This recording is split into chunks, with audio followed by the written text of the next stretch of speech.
अस्सलाम वालेकुम। हम कंटिन्यू करते हैं अपना की पॉइंट जो हम एब्डोमिनल एनाटॉमी के बारे में डिस्कस कर रहे थे पार्ट 1 में। This is part 2। तो अब हम डिस्कस करते हैं parasympathetic innervation of the GIT. Parasympathetic innervation of the GIT, इसके लिए हमारे पास है वैगस नर्व। वैगस नर्व ये सप्लाई करती है पैरासिम्पैथेटिक इनर्वेशन। ठीक है, पैरासिम्पैथेटिक इसमें सप्लाई करना होता है, लेकिन इसकी इनर्वेशन एक लिमिट तक है जहाँ पर इसकी इनर्वेशन आकर ख़त्म हो जाती है, और वो एरिया है left colic flexure. Left colic flexure के बाद वैगस नर्व का काम ख़त्म। उसके बाद इसने नहीं सप्लाई करती पैरासिम्पैथेटिक इनर्वेशन को। ठीक है, ये हमारे असेंडिंग कोलोन, ये राइट कोलिक फ्लैक्चर। ठीक है, यहाँ पे flexure ascending colon transverse colon के साथ मिल रहा है। ठीक है, फिर यहाँ पे ये ट्रांसवर्स कोलोन फिर बैंड हो रहा है जो कि बना रहा है लेफ्ट कोलिक फ्लैक्चर, और ये डिसेंडिंग कोलोन। ये लेफ्ट कोलिक फ्लैक्चर जो है ये लैंडमार्क है जहाँ पे वैगस नर्व अपनी इनर्वेशन को ख़त्म कर देती है, पैरासिम्पैथेटिक इनर्वेशन को।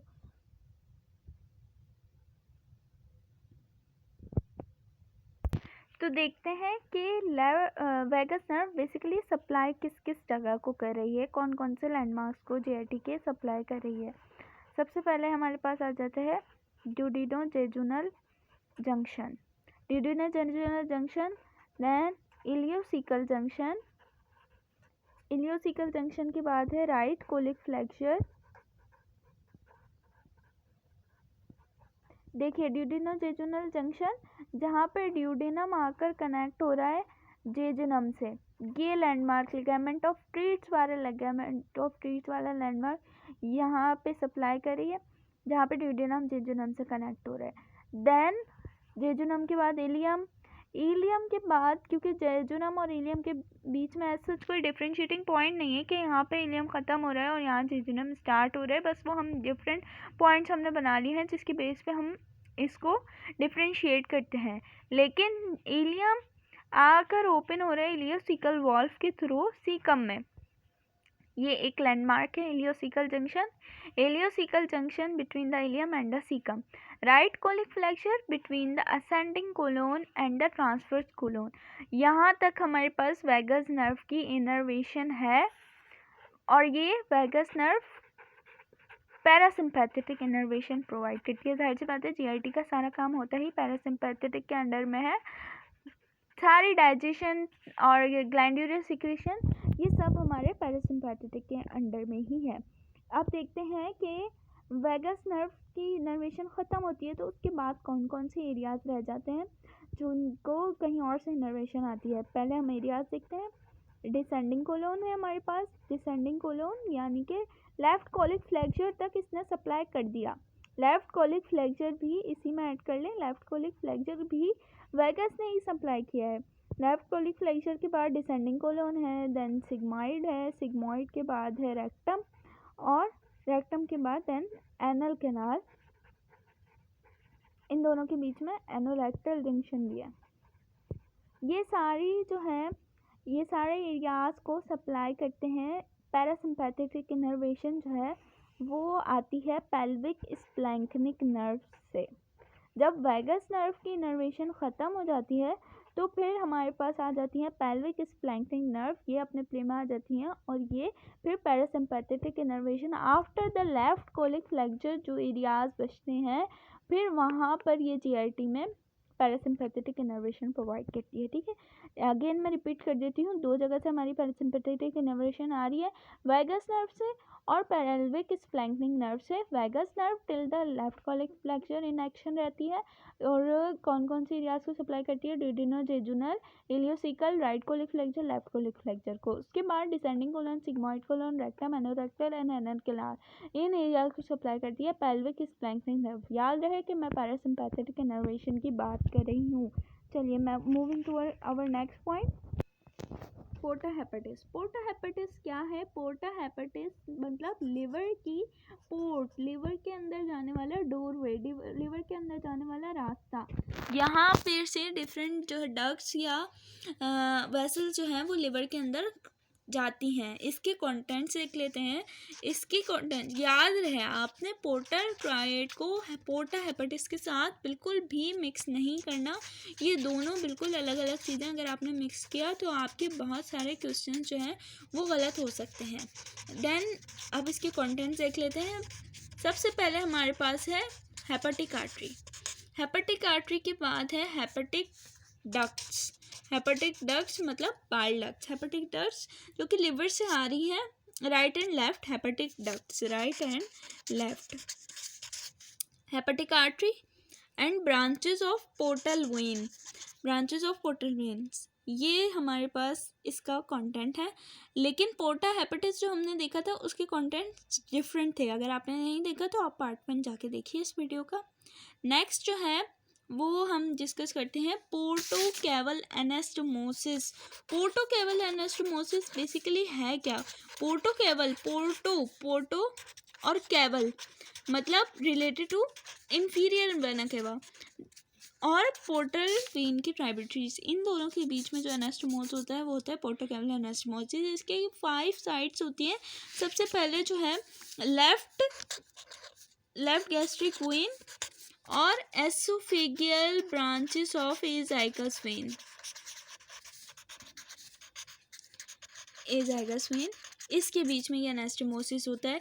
ठीक है, left gastric vein basically lesser curvature को कर रही होती है सप्लाई, और यहाँ पर ही हमारा एसोफेगस आके स्टमक में कनेक्ट कर रहा होता है, तो वहाँ से एसोफेगल ब्रांचेस जो हैं ये इन दोनों का बीच में हो जाता है एनास्टोमोस। लेफ्ट गैस्ट्रिक वेन यहाँ पर याद रहे पोर्टल की ट्राइब्यूटरी है, और एसोफेगल वेन केवल मतलब के इंफीरियर वेना केवा में ड्रेन होने वाली वेन है, और ये पोर्टल सिस्टम में ड्रेन होने वाली वेन है।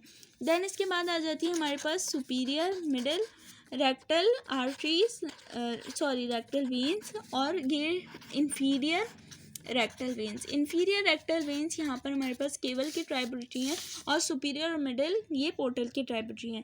यहाँ पर एक एनास्टोमोस होता है। तीसरा एनास्टोमोस होता है पैरा अम्बिलिकल वेन्स का। पैरा अम्बिलिकल वेन्स ये हमारे पास पोर्टल की ट्राइब्यूटरीज हैं, that drain the area surrounding in the of the umbilicus. ठीक है, और फिर हमारे पास है superficial epigastric vein. Superficial epigastric vein जो है ये ट्राइब्यूटरी है वेना केवा की। देन है retrocolic vein, the veins draining behind the colon.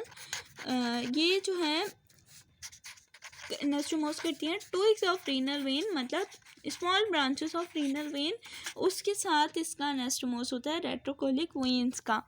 Then अब हम डिस्कस करते हैं कि कौन सी आर्टरी जो है वो कहाँ पे जाके ड्रेन हो रही है, मतलब कौन सी आर्टरी जो है कहीं जाके ड्रेन नहीं हो रही, बेसिकली उसकी पोजीशन है क्या, कि कौन सा वर्ड यूज़ होगा तो आपके जहन में फ़ौरन आ जाना चाहिए कि कौन सी आर्टरी की बात हो रही है। चलिए पहले मैं लिख के आती हूँ ताकि आपका टाइम वेस्ट ना हो। देखिए, सबसे पहले ड्यूडेनम और हेड ऑफ पैनक्रियास। ये ड्यूडेनम और यहाँ पे हमारे पास है हेड ऑफ पैनक्रियास। इसके बीच में चलने वाली आर्टरी वो कौन सी आर्टरी है? Superior pancreated duodenal, superior पैनक्रियाटोड्यूडिनल।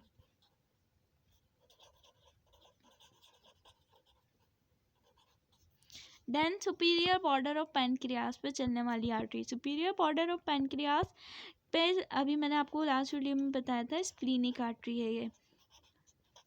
टॉर्शियस course में ये superior border of the pancreas के ऊपर से चलती हुई जाती है, behind the neck of pancreas. Neck of pancreas के पीछे, नेक ऑफ पैनक्रियास के पीछे कौन सी आर्टरी होती है? ये है मेन पैनक्रियाटिक डक्ट। ये आर्टरी नहीं है, main pancreatic duct.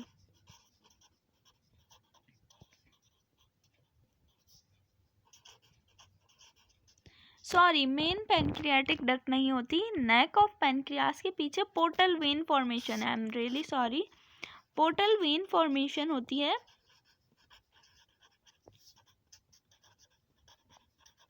It sometime happens ना, I am sorry. Portal vein formation होती है behind the neck of pancreas और superior to the uncinate process of the pancreas. यहाँ पर जो है वो मेन पैनक्रियाटिक डक्ट हमारे पास ओपन होती है।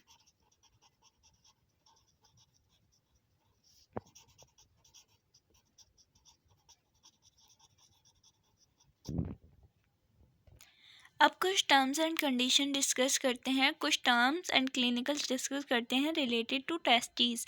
ठीक है, टेस्टिस ये वर्ड आपने याद रखना है, ट्यूनिका वेजाइनलिस। ट्यूनिका वेजाइनलिस से बेसिकली पेरिटोनियल लेयर है, पेरिटोनियल कवरिंग है जो कि कवर करके रखती है टेस्टिस को। टेस्टिस उसको एब्डोमेन से, जब वो एब्डोमेन से डिसेंड होता है तो वो उसके अपने साथ लेता हुआ आ रहा होता है और स्क्रॉटम में भी वो उसको कवर करके रखती है टेस्टिस को। ठीक है, अगर ट्यूनिका वेजाइनलिस का जो एक पार्ट होता है, जैसे ये ट्यूनिका वेजाइनलिस आ रही है और इसके बाद जो है इसके साथ टेस्टिस आ रहे हैं, तो यहाँ पर ये पूरा ऊपर तक कनेक्टेड होती है एब्डोमेन से। लेकिन जब टेस्टिस एक दफ़ा स्क्रॉटम में आ जाते हैं तो फिर ये जो है ये ऑब्लिटरेट हो जाती है, ये डक्ट जो है ये बंद हो जाती है। लेकिन कभी कभार ऐसा होता है कि नहीं बंद हो पाती या कोई डिफेक्ट होता है, तो उसकी वजह से सीवियर सिम्टम्स आना शुरू हो जाते हैं, डिजीज़ेस हो जाती हैं। अगर ट्यूनिका वेजाइनलिस का मिडल पोर्शन बंद होने से रह जाता है, परसिस्ट यानी कि ये हिस्सा जो है इसका ओपन रह जाता है, तो फिर पेरिटोनियल फ्लूइड जो है वो ऊपर से एब्डोमेन से यहाँ स्क्रॉटम में आना शुरू हो जाएगा। अगर स्क्रॉटम में नहीं भी आएगा तो यहाँ पर ये एक सिस्ट बना लेगा। अगर यहाँ से भी बंद है, ऑब्लिटरेटेड है, और यहाँ से भी ऑब्लिटरेटेड है, तो सिर्फ बीच के हिस्से में फ्लूइड जमा हो जाएगा और यहाँ पे सिस्ट बना लेगा। नहीं तो अगर इसका सिर्फ मिडिल पोर्शन रह गया ना, तो फिर ये पूरा फ्लूइड जो है वो स्क्रॉटम में आ जाएगा और इस कंडीशन का नाम है हाइड्रोसील। अगर इंटायर प्रोसेस वेजाइनलिस परसिस्ट, अगर पूरा का पूरा प्रोसेस वेजाइनलिस परसिस्ट करता है, यानी कि ऑब्लिटरेट नहीं होता, खुला रह जाता है, तो फिर होगा वहाँ से सिर्फ फ्लूइड नहीं आएगा बल्कि पूरी इंटेस्टाइन ही आ जाएगी स्क्रॉटम में। तो इसको फिर हम कहेंगे इनडायरेक्ट इंग्वाइनल हर्निया। अगर आप लोग कहेंगे तो मैं इनडायरेक्ट और डायरेक्ट इंग्वाइनल हर्निया के डिफरेंशिएट में भी एक वीडियो बना दूंगी, that will be worth helping to you guys. फिर है fetal ligament that connect the bottom of fetal testis to the developing scrotum. ठीक है, ये टेस्टिस है, ये डिसेंड हुआ स्क्रॉटम में आके। ये एक टेस्टिस बनाया मैंने, राइट टेस्टिस। ठीक है, इसने आके स्क्रॉटम में डिसेंड तो हो गया, लेकिन ये अपना बॉटम को एक जगह पे just like the root fix करेगा। तो ये लिगामेंट जो कि इसको कनेक्ट कर रहा है स्क्रॉटम के साथ लोअर बॉर्डर पे, इसको कह रहे हैं गैबर्नाक्यूलम। गैबर्नाक्यूलम टेस्टिस, गैबर्नाक्यूलम ओवरीज भी होता है, वो हम बाद में डिस्कस करेंगे। Effusion of blood into the cavity of tunica vaginalis. Tunica vaginalis की कैविटी में अगर कहीं से भी ब्लड की फ्यूजन हो रही है, वो लीक होकर उसमें जमा होना शुरू हो रहा है, याद रहे ट्यूनिका वेजाइनलिस कवरिंग को कह रहे हैं जो कि कवर कर रही है टेस्टिस को, लेकिन यहाँ पे प्रोसेस वेजाइनलिस हम उस पूरी डक्ट को कह रहे थे जो एब्डोमेन से आकर और टेस्टिस तक आ रही थी और ट्यूनिका वेजाइनलिस तक कवर कर रही थी। ये देखें, ये process vaginalis, but this is tunica vaginalis. अगर ट्यूनिका वेजाइनलिस में ब्लड की इफ्यूजन हो रही है तो फिर हम इसको कहेंगे, अब ब्लड की इफ्यूजन हो रही है मतलब जस्ट लाइक द हाइड्रोसील ही मामला होगा कि स्क्रॉटम जो है फिल्ड विद ब्लड होगा, लेकिन इसका नाम हम रख देंगे, सील तो होगी हेमाटोसील। Failure of testes to descend from abdomen into the scrotum। ठीक है, at the time of development testes descend होकर मतलब posterior abdominal wall से descend होकर along with blood supply and nerve supply descend होकर scrotum में आते हैं। तो फिर या अगर इसका फेलियर हो जाए, डिसेंड नहीं हो पा रहे हैं एब्डोमेन से, तो इस कंडीशन को कहते हैं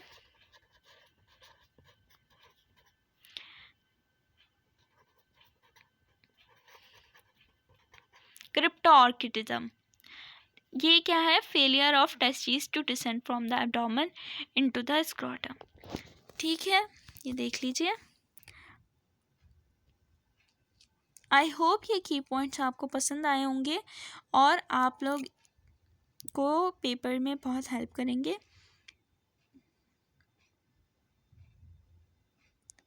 अल्लाह हाफिज़।